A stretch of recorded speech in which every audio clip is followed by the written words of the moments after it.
I have this fresh air vent. I went ahead and put that in the blaster yesterday and hit that with some I used etching primer on this metal piece here, and hit that with some black paint, and it looks pretty good. I have to reassemble that, and maybe I'll show me reassembling this. So that's what we're working on today.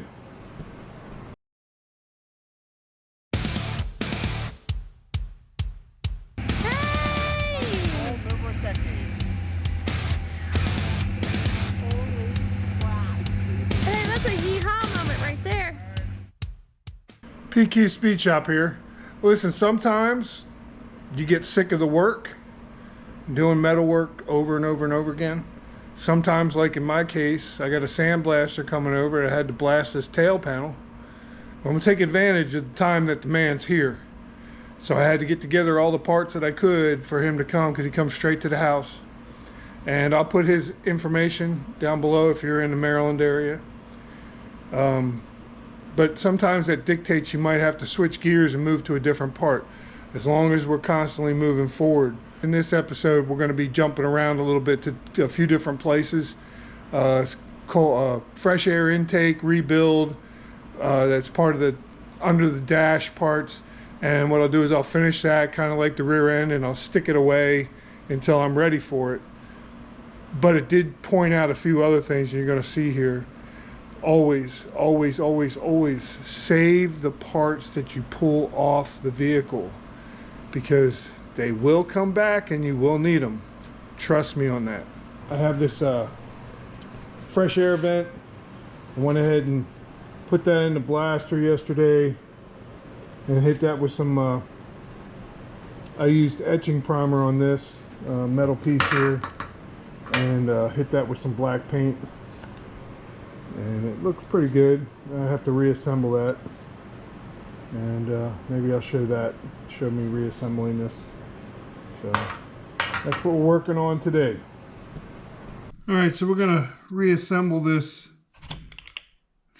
clean air or fresh air intake that I'm gonna end up having to use because I'm going with the vintage air, but I still want some fresh air to come in. So I went ahead and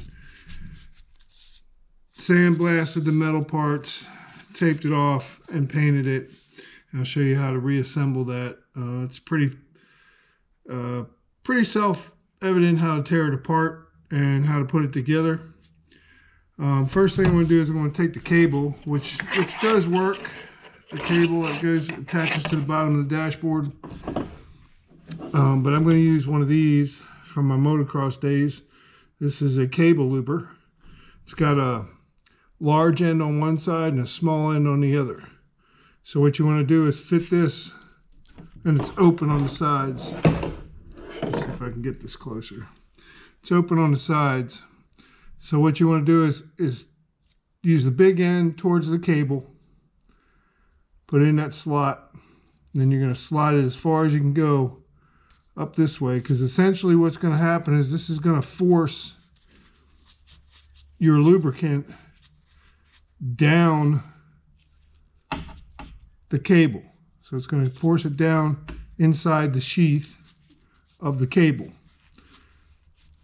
So we'll tighten that down. And it's got a little hole right here that aptly fits one of these little red doohickeys. Now I'm just using WD-40. You can use cable lube or whatever you want to use, but as long as you're lubricating it. So you start spraying it in there. You can see it's coming out this end, but it's going down. And you can wait until it comes out the other end.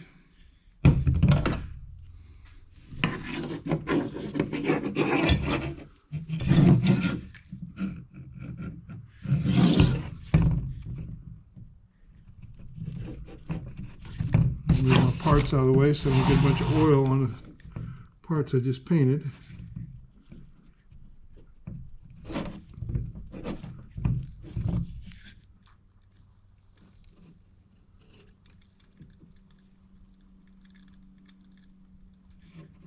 Okay.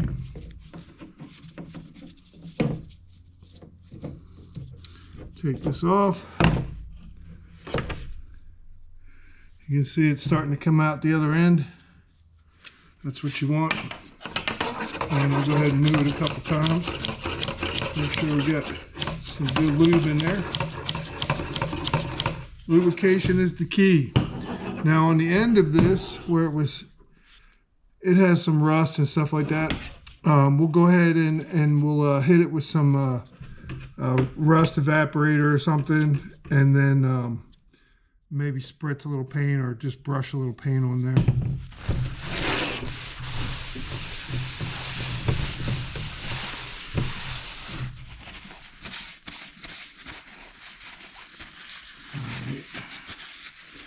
Take my gloves off. All right, so we got this piece here, little angle. This is a little washer that's on there. I stuck it on there just so I wouldn't lose it. It's one of the little push washers. And then it's got an angle piece there. I'm not worried about the paint. It scraped off a little bit. I did prime it first. I went ahead and spritzed it here on this piece here. You can see that was rusted as well. And then I got these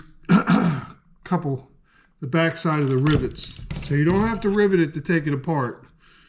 You just have to finagle it. It kind of twists when it comes out and twists when it goes in. And it can only really go in one way. There's a marking on here. It says right hand top. So we're going to go ahead and put this in. It's going to fit through this angle right here and twist around. Oops, gotta get it in the hole first.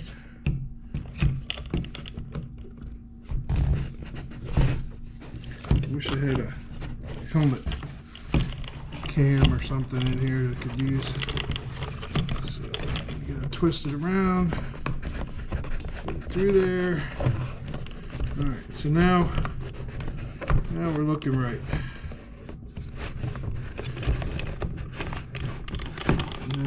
There's a hole on the other side. You got to bring the pin down there, fit in the hole. There you go. Make sure it actuates properly. There it goes. See that? Okay. Now we'll put our cable through there. And the way the cable goes, putting that cable on there, gets pinched behind this piece here to hold on to the rubber part of the cable. We're just going to finger tighten that for now.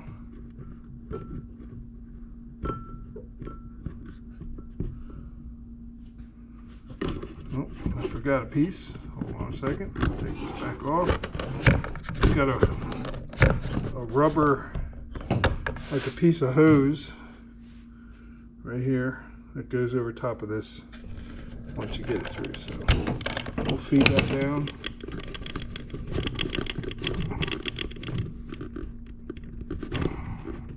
And that's probably to keep it from making noise when it opens and closes.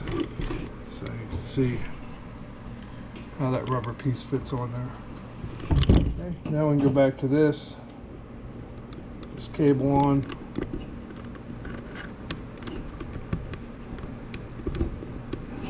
So you don't have to take out the rivets to get this thing apart and put it back together.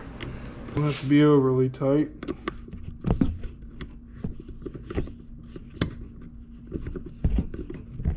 But tight enough to hold the cable so it doesn't pull out. I'll check the actuation.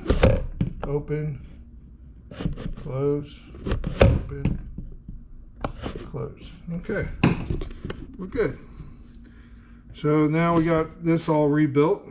The only thing left is to push this on to keep the cable from coming back off.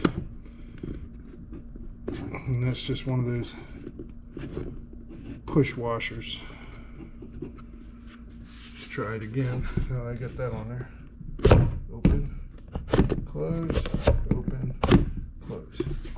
All right, now there's a foam piece that goes on here, and then another foam gasket that goes on here. The other issue, and this is what I was talking about, doesn't matter which kind of panel you get, you could run into problems. So this is where the air, this is where this connects to the fresh air. There should be 3 studs coming out of there. The factory one had 3 studs that were welded to that. So I'm gonna have to go back, dig through my old parts, find the old piece, cut the studs off, and weld them up there. So this is why, another reason why you don't eliminate or throw away your old parts. You always save them until you're completely done. I hope that helps how to put together this. Now my next thing is I need to go ahead and clean these parts off and get those in epoxy primer. All right, time for me to rant, gents. This is an item that I purchased off of Schmamazon. I wanted a sprayer. I could spray my wax and grease remover. This is the product that I'm using right here, Rust-Oleum wax and tar remover. It's worked pretty good for me. This is the last thing that I wanted to see happen. Yes, it's a metal container. I got 2 of them. I'm only using the one right now. This thing is still got a bunch in it. But I want to show you, I've only had this for about a year, maybe 2 years. And I've used it extensively. But that changes after today. Watch. Essentially, this thing has rusted on the inside. And if I'm a dumbass, so be it. I'm a dumbass. But I didn't think that wax and grease remover would rust the inside, and I guess I assumed it was lined with something, but gents, I can't put this on my clean, freshly bead blasted pieces and reintroducing rust into a bare metal. So therefore, we're gonna have to come up with another option. So I'm gonna wipe it down by hand, like old school, like I used to always do, and get this thing shot and go from there. Now I want to show you this up close. This is the tail panel for the 73, and the same tail panels used on 72 through 74 Dodge Challengers. The only piece they reproduce is the 70-71. So essentially we've got, 3 years that they could be doing and they don't. So I heard rumor that AMD is coming out with that part. Unfortunately, knowing my luck, it'll come out right after I'm done mounting this one. But in the meantime, I'm going to have to dress this, either fill it with some lead, fill it with aluminum, Bondo, the metal fill, all metal, fill it with all metal, work it down. I'm not even quite sure how I'm going to try attack that yet. But I'm very disappointed in the fact that the only tail panel you can get is for the 70-71 Challenger. And I had to go ahead and weld a piece all the way across the bottom on this because it was completely rotted out. And even on the back side, you can see where the letters were. They're rotted out as well. So I'm going to have to dress those too. Yeah, so AMD, if you're listening, we need this tail panel piece. And hopefully the rumors are true. And hopefully better sooner than later. All right, let's get back to epoxy priming. Coat number 2, epoxy primer. Here's what I'm using over here. This Summit Racing. It's a Sherwin-Williams product. That's what I'm spraying. Spraying it out of my DeVilbiss gun. But anyways, let's get back to work. I think when it comes to the dashboard, a couple spots up here where the metals actually broke through. So what I'm going to end up doing is, on the internal part, what I end up doing is put some fillable primer on that section that's visible, so we could try to stave that off. Maybe put a little bit of fiberglass behind it, I really don't want to weld on this thing because I'm afraid it's just going to turn into a fucking mess. Alright, so one of the things I need to do, since I've got the dashboard squared away and in primer, I've got to disassemble the steering column because the parts on the steering column are the same color as the dashboard. Well, I got all of the steering column pulled apart. It was fairly easy, believe it or not. I only came into one spot that was a little tough. The videos from Kuda Cody 4-part series really helped, and I'm looking forward to, I made an order for some new parts, some seals and some other things, and we're going to go ahead and get it replaced. So here we are with the steering column completely disassembled and laid out on the table. I've went ahead and I've sandblasted, or media blasted, it's glass bead, media blasted all the pieces to the column. So, and we're going to need to get these parts into epoxy primer as quick as possible. In the meantime, I've got a couple things to cover. One is we have to address this actual steering shaft. Steering shaft has 2 pins in it, so you have to be real careful. This is for a collapsible in case of a collision, so you don't want to be banging on it or moving around, and you need to watch what you use on it. So I don't feel real comfortable using like a wire wheel or sandblasting or any of that stuff with this. And how I'm going to do that is I'm going to use some Evapor Rust. It's safe for rubber, plastic, so it shouldn't affect those pins in the shaft. And how I'm going to do that is I'm going to use a piece of PVC pipe that I've attached an end cap to. I've just glued it to. I'm going to drill a couple holes in the top so I can hang it. I'm going to slide the piece down in there, fill it up with some Evapor Rust, and hang it. So let's go ahead and do that right now. Alright, so we're going to go ahead and just drill a hole through the top of this so I can put something in here to hang it up. Don't want a bunch of crap falling in there, so I'm going to kind of do it on a down straight. It really doesn't matter how straight it is.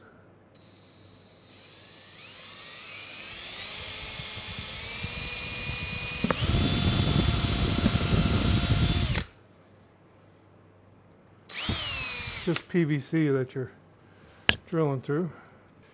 I mean, I could lean it up against something, but then there's always the chance of bumping into it and it falling down, which in my case that would be exactly what would happen. How many of y'all know exactly what I'm talking about? So we're going to got to get this so it's not in the way of putting this in. It kind of bends over. This is just a piece of welding wire from my acetylene welding. Let me get a pair of pliers. When in doubt, pull the needle nose out. All right. And all I want to do is get it so that it will hold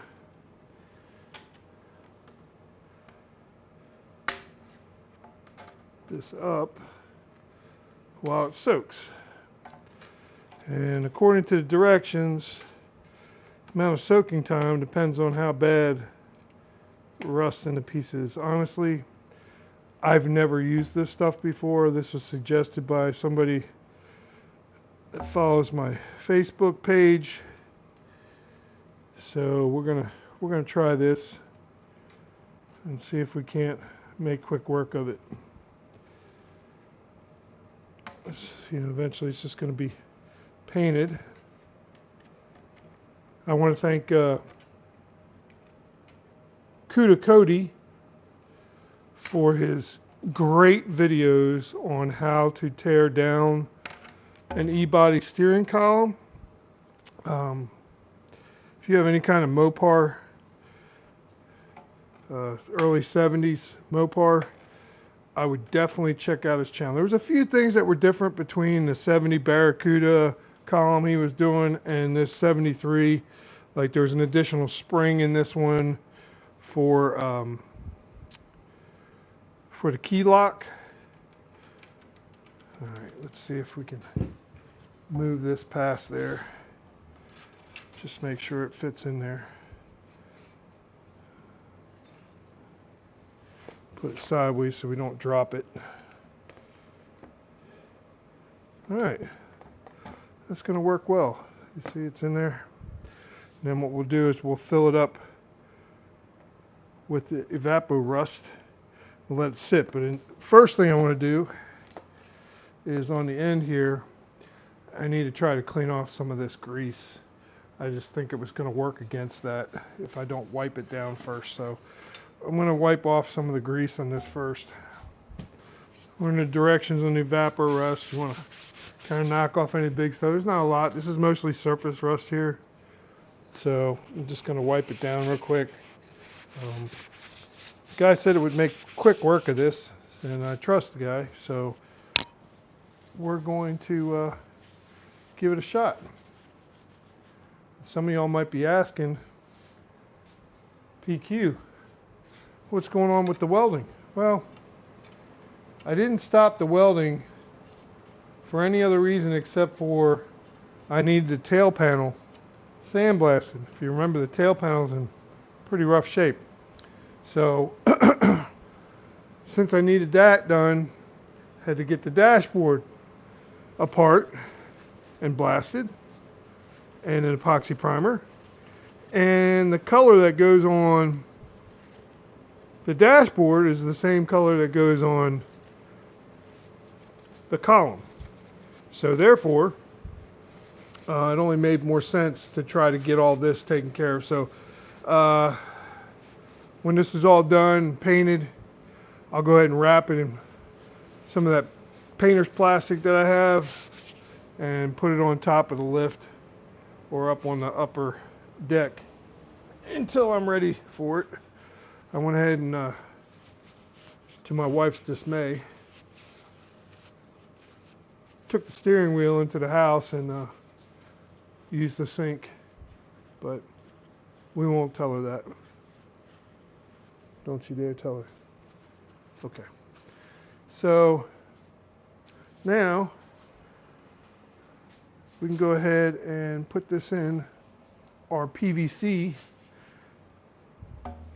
shaft with the hanger, and we'll do it sideways so we don't drop it because it has those shear pins on it, so we want to be gentle with it.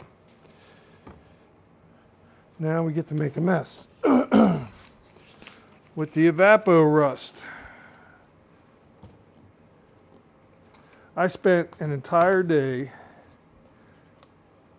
in the blast cabinet with these parts and the parts that are on the dash. And if you all know, that can be a very taxing and painful day for your back, leaning over the blast cabinet. But it has to be done. In order for me to see better in the blast cabinet, I end up turning off some of the overhead lights.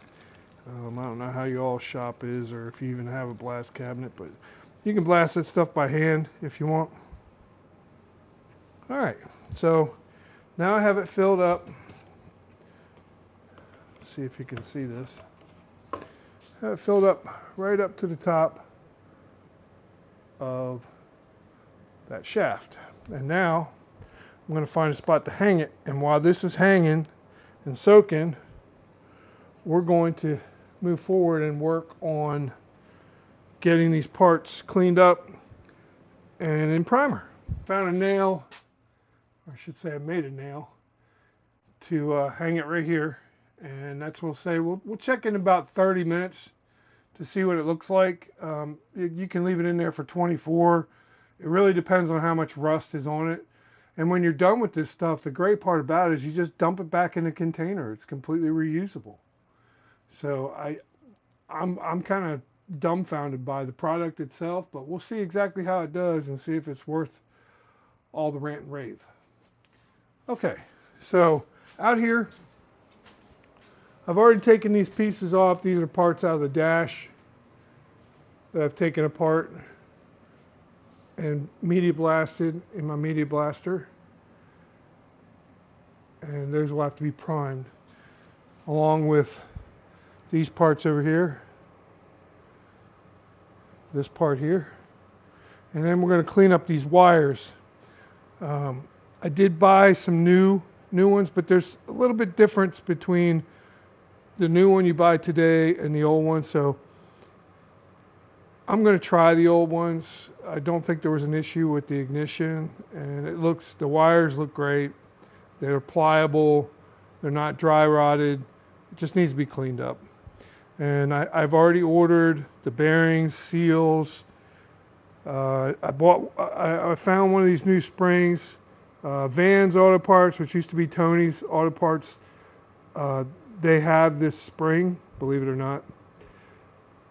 I should try the Evapor Rust on that as well. I think I will. I think I'll put that in a container with some Evapor Rust and see what happens to it. Can't hurt, right? And if nothing else, I have an extra spring. The other thing that's different is this coupler. This is the stock coupler that comes on a Mopar, and these things are notorious for failing or having issues with them. They often need to be rebuilt. I think a lot of it is just lack of maintenance, to be honest.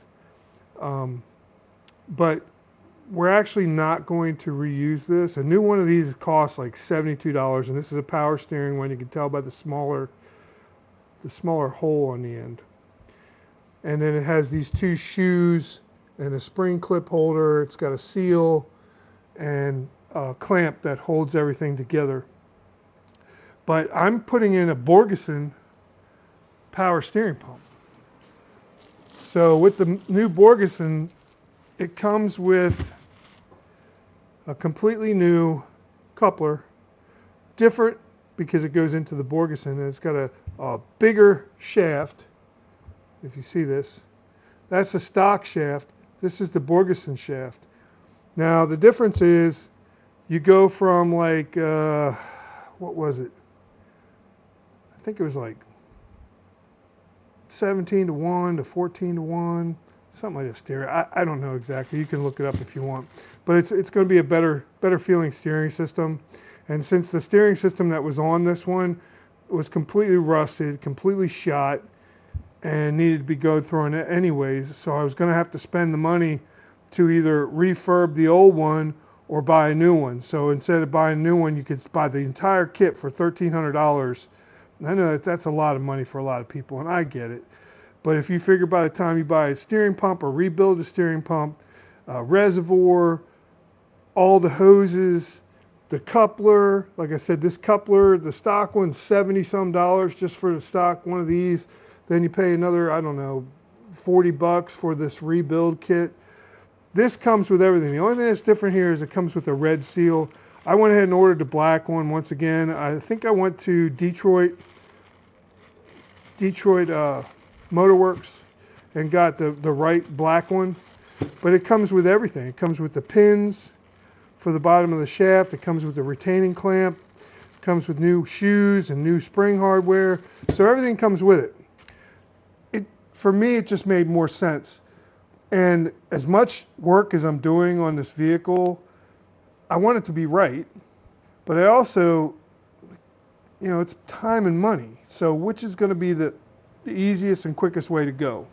So that's what we did. So here's the wires up close. I'm going to go ahead. I've got some green power stuff, some kind of degreaser. I'm going to try. The only thing I don't know about is this button up here. See how it looks? And if you scratch it, see how it turns black? So I'm thinking about you doing the heat trick on this. You heat up plastic and sometimes it comes back, very gently once I clean up the wires and everything. The other difference is on the new one, you don't get this roller. And from what Kuda Cody was saying is that, that's a good piece, So if this thing works, great. If not, and I have to tear it apart again, it won't be the first time I've tore something apart. I check these ears to make sure that they're not brittle, and they're not, and they're all there. They're not cracked. So we're going to go ahead and reuse that. This is the ignition. Like I said, the wires look really good. Like, I'm thinking this might have been replaced at one time. The difference is with the new ones, you still have to take off the buzzer. And some of y'all don't like the buzzer, but, it's a factory piece. So I'm going to go ahead and clean this up. We're going to try to reuse it. See what happens. The rest of the electric system is getting a new American auto wired system, since the stock wiring harness it's pretty bad, and I wanted to switch something from the factory fuse system that they use with the Mopar. But I got a few pieces I got to tape up here. I got to tape up this copper piece at the bottom. That's your horn piece where the horn lays against and makes contact. So I'm going to go ahead and tape that off, clean these up with some prep, and we need to go ahead and get the stuff in epoxy primer.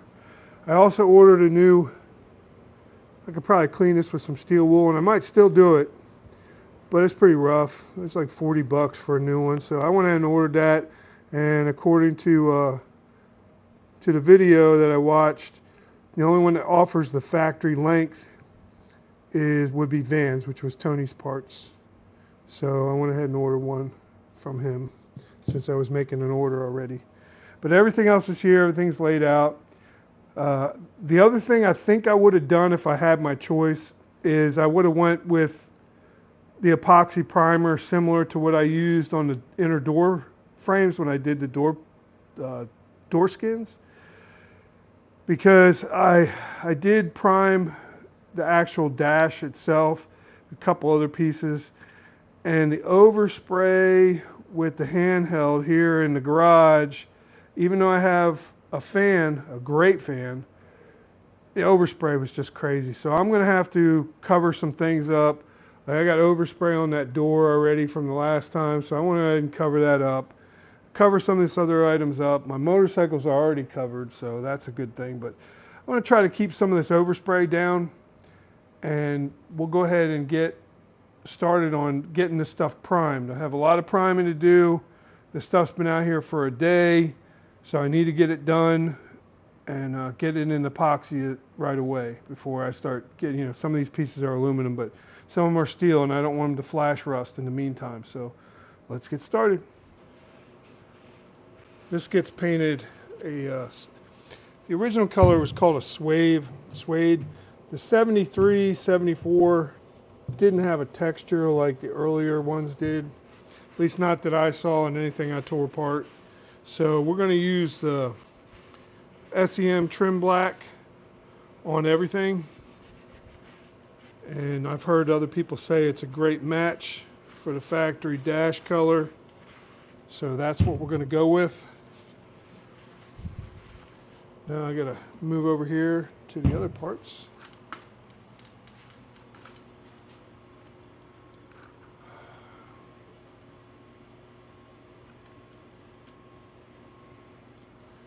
I'm going to move this then, but I want to wipe this stuff down while it's sitting here. This is the ashtray part. The ashtray goes in right here. The inside of it was just awful, and if you know, it was used. So I took the back piece here and bead blasted it. Now we're going to coat it in epoxy, and then I bought a new insert because this gets riveted in. There's several spots it's riveted. I can't remember where the hell it's at now. It gets riveted. Man, it gets riveted in here. Anyways, I'll notice it when I get the new piece. But it gets riveted in here, and that's going to be an experience. I've never had to deal with that before, and it comes with your rivets, and you don't want to mess it up. You want to get it right the first time.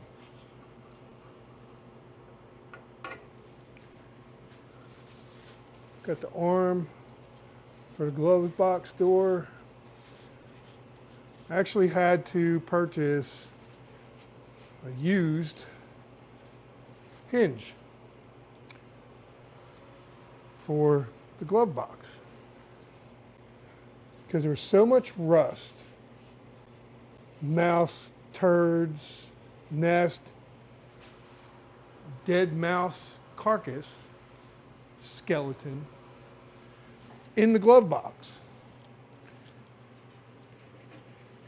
And all that, I've said it before, all that mouse turds and mouse pee, that really makes stuff rust very quick and really bad. I've got a spot in the dash that looks like it might have just like a pinhole over on the glove box side.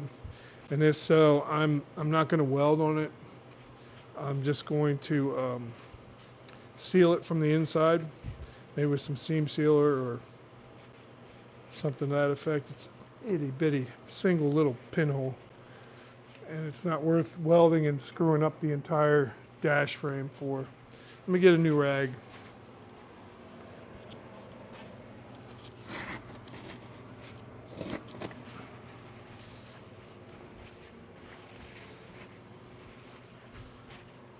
Yeah, so I thought I was going to get, one of those sprayers. You spray the prep saw or wax and tar remover. Now, the damn thing rusted on the inside. I've wrote to the company. Got it, something I got it off of Schmamazon. But I haven't heard back from them yet. I don't expect I will.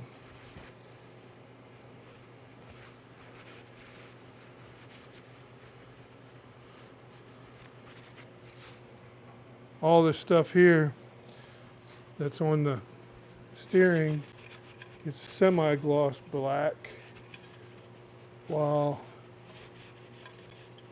the column itself and these dash pieces get this suede, or it's going to be satin, SEM trim. Oh, there you go. Now you can see. Oh, let me move this over. There you go. Now you can see where the rivets go for that. Yeah. So it all fits in there. And you notice I've hung these the same orientation that they are in the dashboard, which means this piece here is kind of just dangling, but you want to paint the same. I may rig it up a little differently when I actually paint the black, but for the epoxy I'm going to go ahead and leave it just the way it is right here. I have the bolts in it, so if I need to put my finger on there, I can. I must have blown this thing out for 10 minutes trying to get all the media blast out of the middle of it, and that's the downside of the media blast. I had to get all the paint off, and no matter how you try, no matter how you tape off stuff, it still gets its way down inside. So I'm sure, yep, see, there's even more coming out right now. Unbelievable. But it gets into everything, and we'll just have to deal with it. I hope everybody's having a happy new year. Happy 2026. Big 250th birthday party for these United States of America. And that's the correct way to say it. These United States. They never meant it to be one big blob. Not doing politics, just doing history. I love history. So, they never meant for it to be a blobistan. Alright, so I'm going to hang that back up here. And there's some great resources out there if you're looking to figure out what color, what piece gets painted. And you just type it into Google.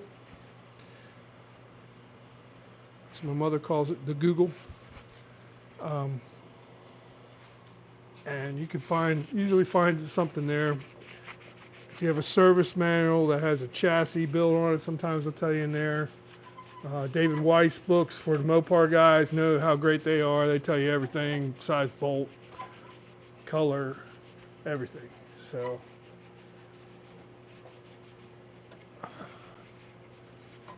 I love watching y'all's videos, so don't think I'm just out here making my videos.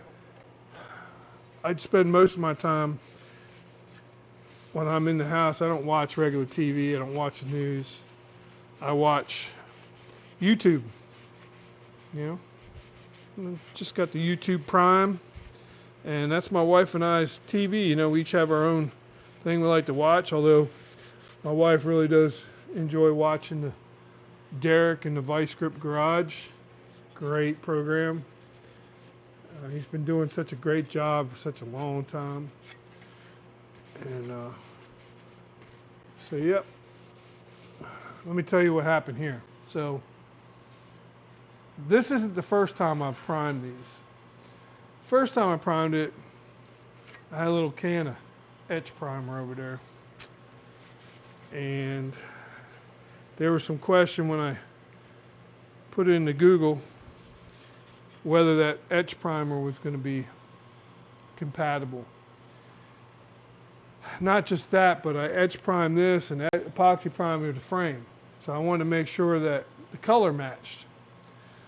So instead I just went back and had to re-blast everything that I had put in the etch primer. So I'm going to stick to the epoxy. I'm going to move this around and maybe throw something down to protect everything a little bit more. Mix up my epoxy and we'll be right back. Mix up this primer right here. And while we're talking about Derek,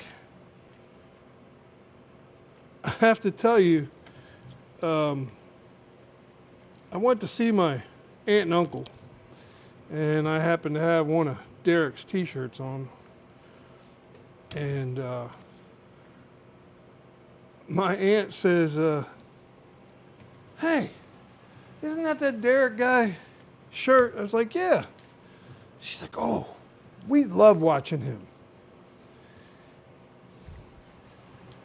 She's 83 years old.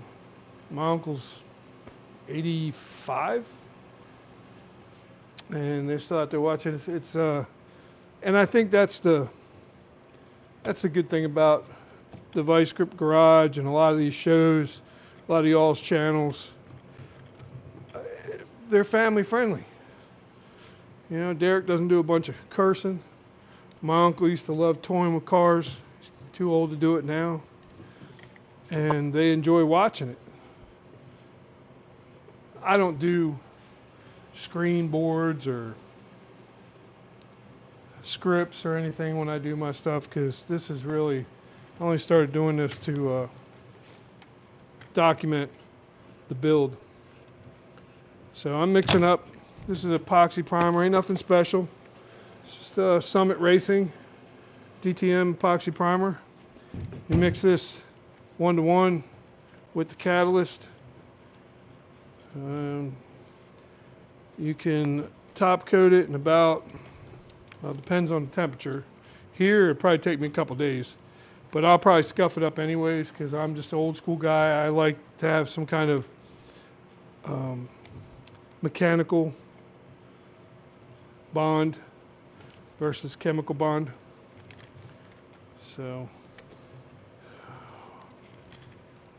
holy, I need to figure out, I might need to make me something that hooks up to my drill bit for this, because this don't want to stay on there. But yeah, we'll just sit here and mix it up.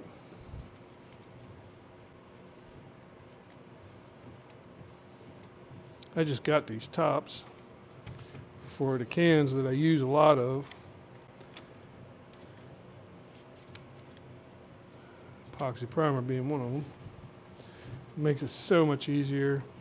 I do have a paint shaker, but you can see in this glorious clean shop with so much open space that I've got a lot of space for it. My wife had asked me, hey, you need anything for your birthday? She's great. She's the best wife ever. She's like, want anything for your birthday? Any tools, any stuff like that? And to be honest, I went looking through and I picked out something small because I have no space. I got so much stuff to get rid of. Still have my father's belongings here from cleaning out his house when he passed away. And, it takes a while. Passed away in 2022. It takes a while where you feel comfortable, where you want to get rid of things. You hold on to things because they have some value. And then after a while, sometimes you just realize that I'm never going to do anything with this stuff. It's a hard reality.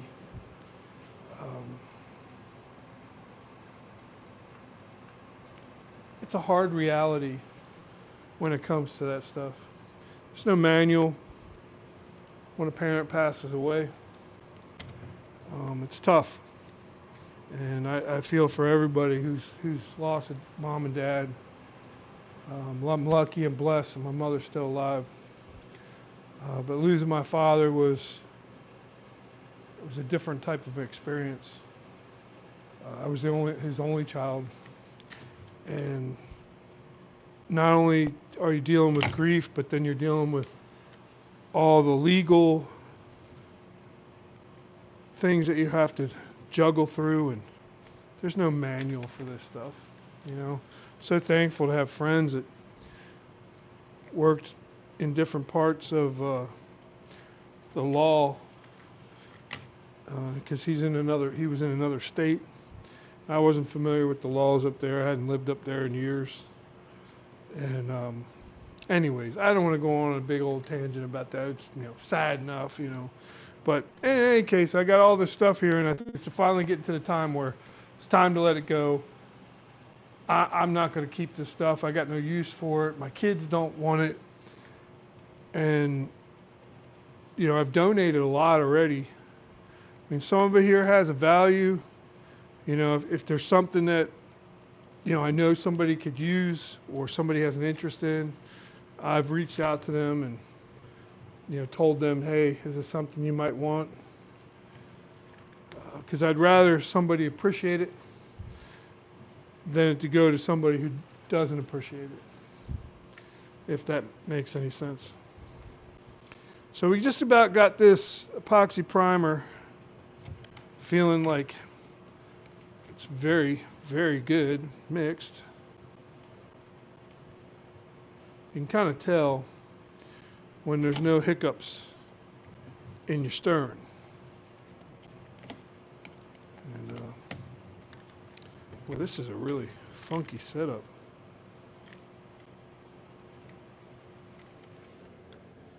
Maybe I'm just not doing something right. Anyways, let me go ahead and mix up this epoxy primer, and we'll go ahead and get this stuff sprayed.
It's 24 hours later, and now we've got the column in our tube. We're going to go ahead and drain out the evapo rust, and then after we're done draining it out, we're going to go ahead and fill it with water, because after you use the evapo rust, you need to rinse it and then dry it off.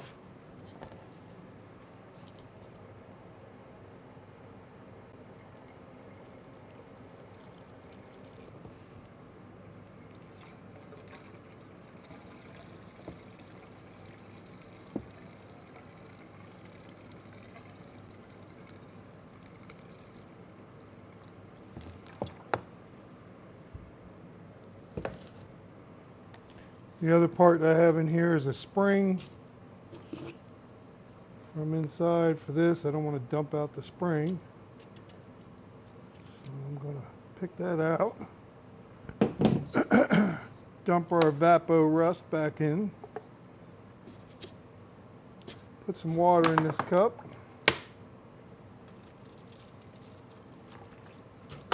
And drop our spring back in there.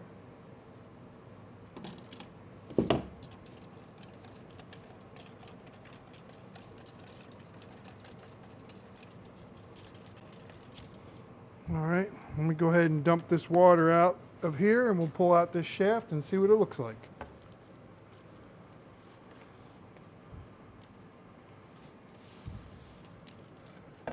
Wow. Move this camera out here. I'm very, very impressed. That is amazing. That is really, really amazing.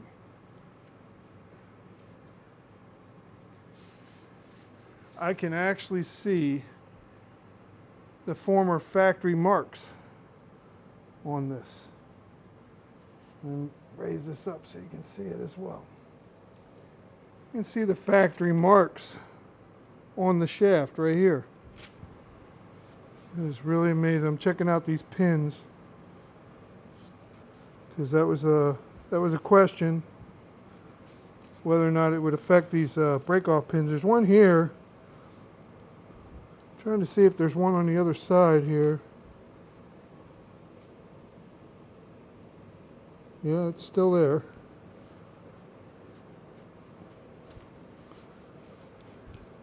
I'll have to go back and look at the pictures from before. But look at what it's done.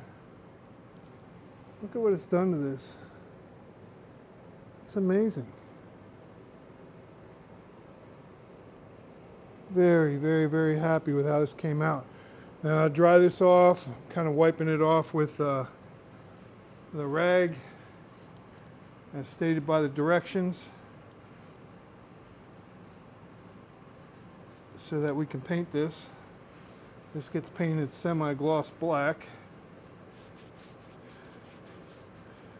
Probably start up the air compressor and just blow out the holes here and stuff. Yeah, that's amazing. Let me go ahead and put the lid back on this. Oops, wrong lid. Lid back on this. I'll save that Vapo Rust for another day.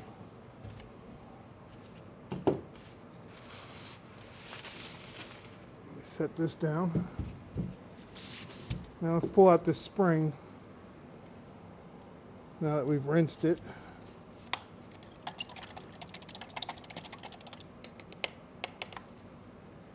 And I shall wipe it off. Wow. Wow, that is amazing. Even between the springs, it got everywhere. That is amazing. Wow. Yeah, I was a little worried about that because this thing was solid rust. That is amazing. All right, we're going to take a break here. I'm going to go ahead and turn on the air compressor, and you don't need to hear my air compressor going. And I'm going to blow these parts off just to make sure I got all the water and stuff out of them so we don't flash rust it. And then I'll be able to prime and paint this shaft now that I got this done. I don't know about you, but I spend 10 minutes walking around looking for something. I sit down. I can't tell you how many air guns I have set down somewhere and not been able to find, and then I'll find them a couple months later, whatever. So anyways, I'm back here. Let's go ahead and blow this thing off.